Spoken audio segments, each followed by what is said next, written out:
Message this morning may be a little different. I think in some ways every message is conversation.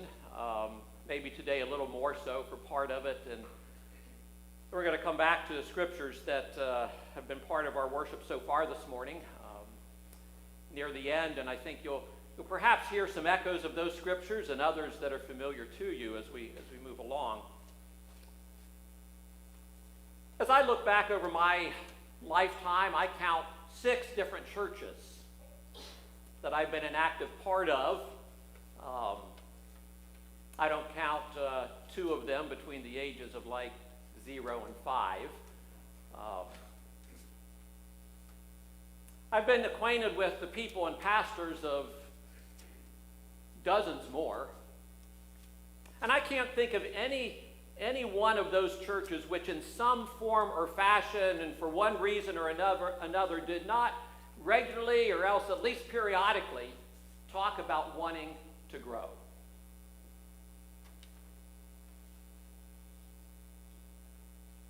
I think you've had conversations about that here at different times over the years. It was a topic of concern when I interviewed here. It's continued to be a topic of discussion in board meetings and parking lot conversations. And so as we have continued discussions here related to our needs, related to our neighbors' needs, related to how God might be leading us at this point in time, it seemed like maybe a good time to pivot in my sermon schedule and sermon plans and instead give a few weeks to reflecting and sharing and in some cases resharing some thoughts and scriptures related to growing a church. Now, if you're not particularly interested, you can pull out your phone or do whatever else you might do if you're not particularly interested, but you feel like you're held captive because you're here, and tune me out, whatever. But I want to start today by looking at what I believe to be 4 crucial questions for our church and any church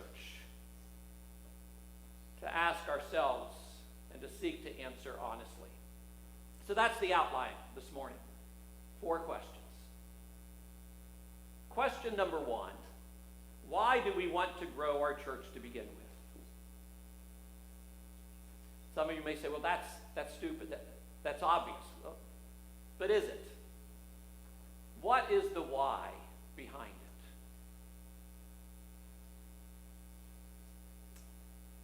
I want you to think for a moment what you think the answer is or what you think the answer should be. Obviously, I don't have your answers on the screen or in my notes necessarily. Maybe I do. I have some answers that are typical for many churches. And I have question marks behind them. That gives us space to talk and to reflect and to say, well, is that us or is it not? Why do we want to grow our church to begin with? To help pay our bills? To help us maintain our property? To help us continue programming that meets our needs and our wants?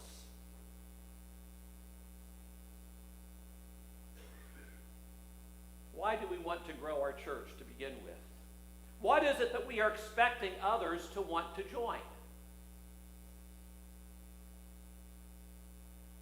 See, I believe that for any church, if our true reason for hoping that others join us, our true reason for wanting the church to grow is to help pay the bills and help shoulder the load of keeping afloat a property, an organization, or a part of our lives and our heritage and our identity that has been meaningful to us, then that reason will become obvious to other people. And we will likely fail. So see, the question does matter, I believe. And that's what this is. This is a pastor's thoughts on growing a church. However, if we truly believe that we individually and together that we together as a church are one of a million doors that God has put in this world for His love to walk through. And if we are longing for more people to love and more people to join us in loving our neighbors in meaningful and impactful ways, then I believe we have a chance to grow. Questions matter. Answers matter even more.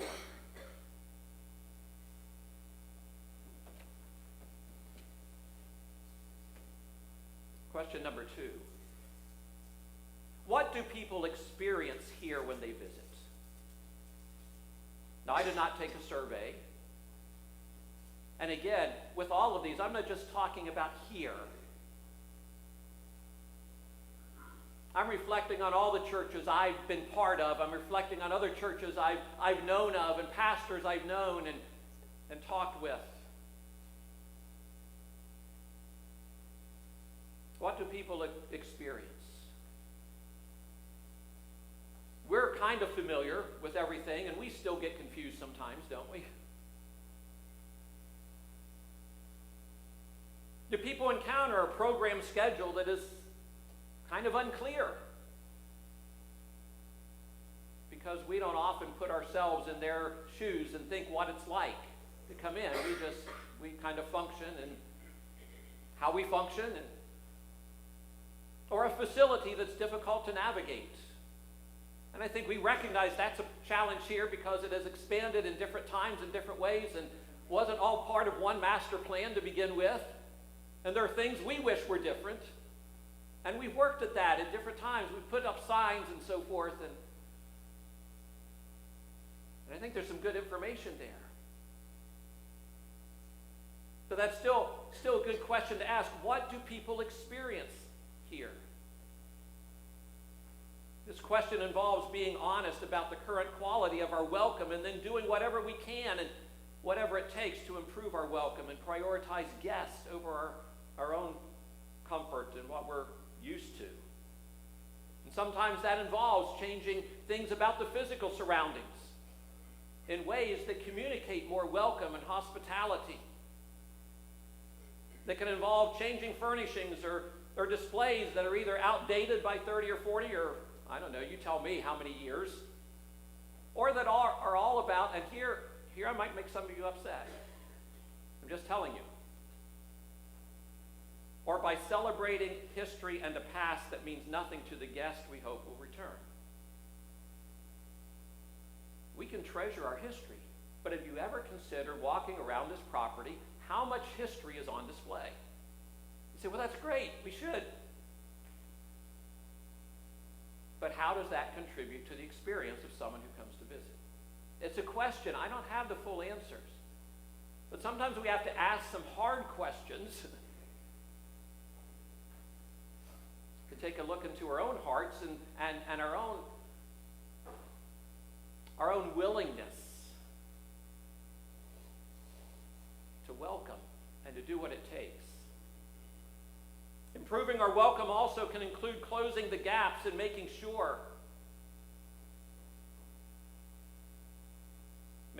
that no one who enters our facility is left on their own to figure out where they need to go and what they need to know in order to get the most out of their experience among us.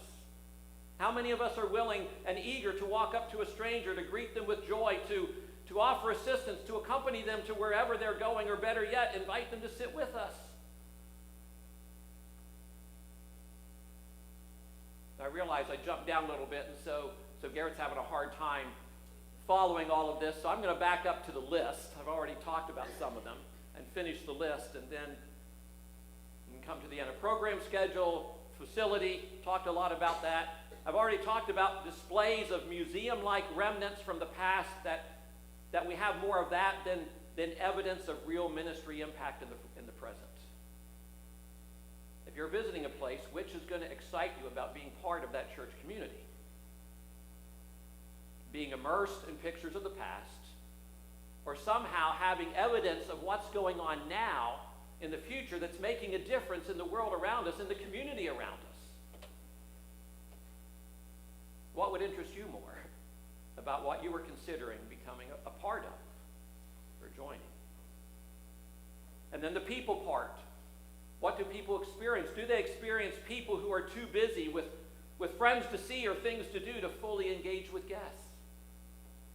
Is there a vibe, as there are in so many church fellowships, a vibe that we are a community of people whose social circles and dance cards are already full?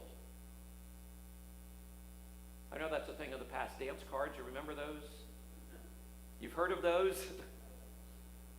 Have you watched any movies about, going back 150, 200 years, or maybe in England or someplace where you had to dance and you had a dance card and people signed up? I mean, women did, I guess. I don't know how all of that worked.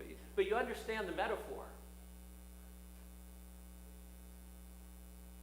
One church that we were in, and as a pastor's couple, as a pastor's family, you come in and you don't have this network of relationships.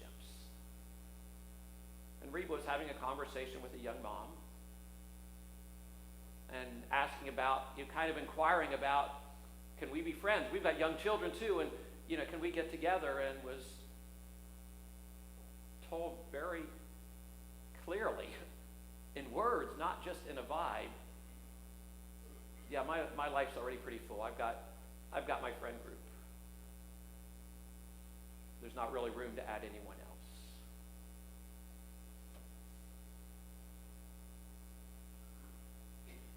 What do people experience here? I hope not that.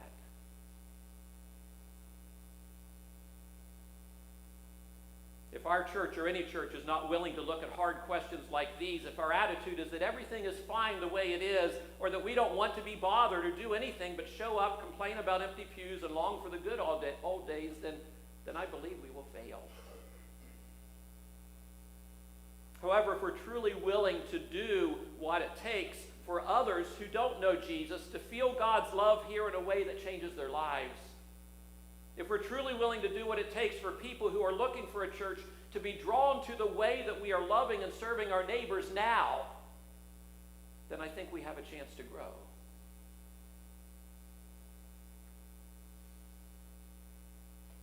Two more questions. Question number 3, what might be some existing barriers to initial interest or long-term engagement? Fair question.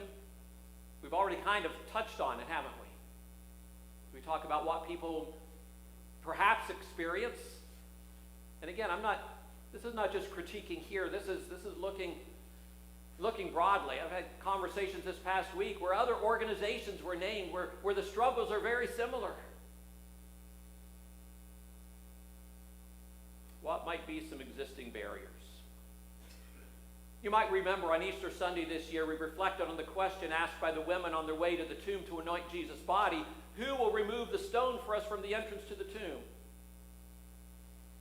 And sometimes as we try to discern what is God leading us to do, what does God want from us and for us in this moment in time, sometimes we feel like there are stones that only God can move. That this is bigger than what we know how to fix, what we know how to do, that we can't solve our problems.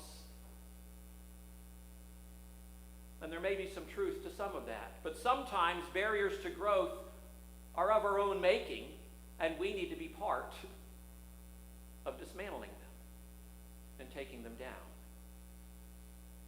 Doing our part in removing them. Once again, I've got some questions here. What might be some barriers? And I have some categories. Barriers related to identity. And we've already talked about that a little bit. Just our heritage and history, where if that's what we're leading with.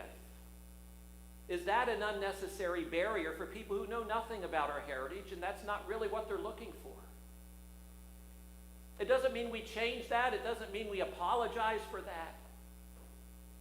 There was a time when our name, interestingly, it changed about the time that this church was founded. There was a time when our name, in English, was the Fraternity of German Baptists. That was the formal name, Fraternity of German Baptists. Well, where's brethren in that fraternity? That's a male name, concept. It means like brotherhood. Fraternity of German Baptists. And in 1908, we formally changed the name. Loosely, we were called German Baptist Brethren. We just switched the order and updated the word fraternity to brethren. And in 1908, decided that, yes, German is part of our roots. But if we keep that in our name, what does that mean? What's that communicating to the world around us? Well, if you're not German, you have no place here. Oh, we didn't believe that. How are they going to know that? And at the same time decided it was prudent, I don't know all the reasons, to drop the name Baptist. We didn't stop baptizing. And so we became formally the Church of the Brethren.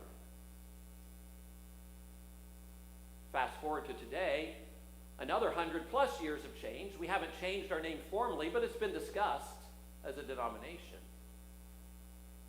I wonder sometimes if we updated the language like they did back then from fraternity of German Baptists to just informally German Baptist brethren, and if we just, nobody uses the term brethren today except in church names. Not in conversation, not in colloquial English language. So what would be the equivalent of brethren? It's obvious. Say it out loud. Brothers. That's what it means. So we just updated that and said, oh, we're the Church of the Brothers.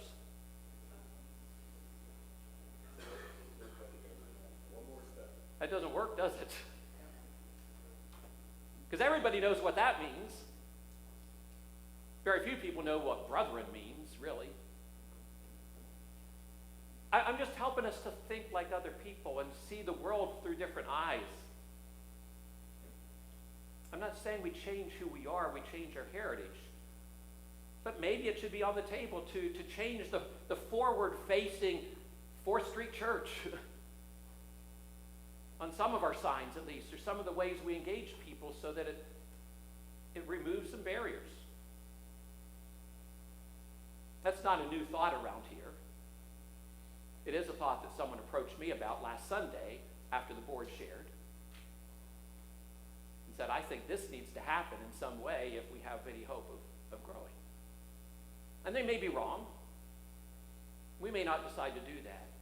But you understand the concept of thinking about barriers. Barriers related to property. This is easy to process sometimes and maybe harder to fix sometimes, but we work at this. We have an elevator. We're grateful for that.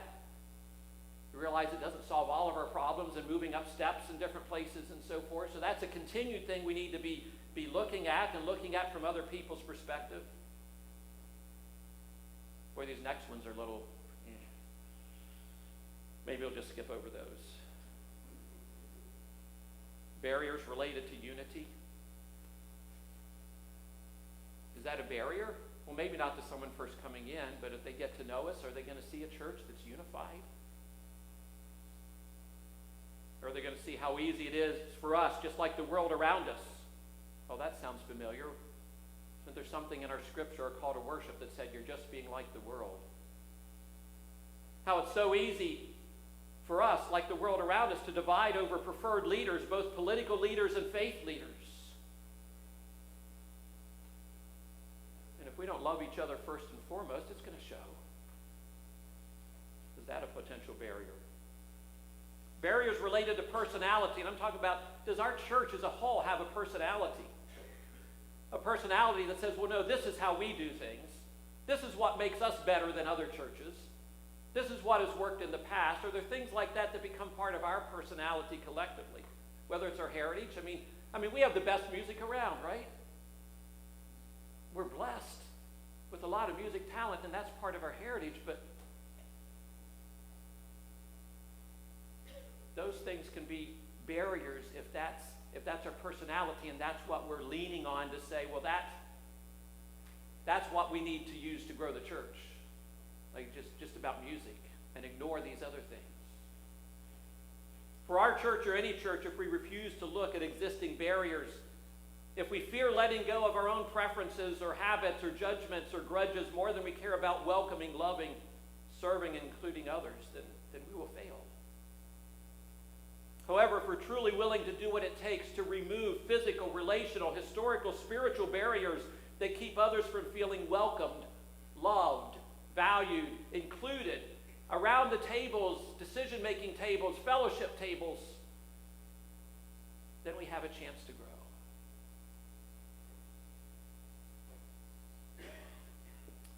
One more question.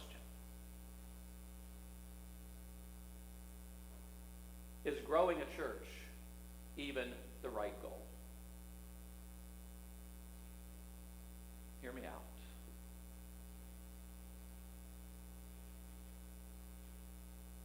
Think about that question as we revisit the scriptures that have been part of our worship. Pay attention especially to the words in bold if they show up on the screen, or I'll try to accent them. I don't mean like in some silly accent. I'll try to emphasize them. That's the better word. From the Apostle Paul in 1 Corinthians 3, when one of you says, I'm a follower of Paul, and another says, I follow Apollos, aren't you acting just like people of the world? Each of us did the work the Lord gave us. Is it possible that doing the work the Lord gives us should be more of our goal and focus than growing the church? And then maybe that will follow? Just a thought. It's not important who does the planting or who does the watering. What's important is that God makes the seed grow. Okay? That's interesting. Passage continues on. You are God's building. Because of God's grace to me, I've laid the foundation like an expert builder. Now others are building on it. Okay, that's us.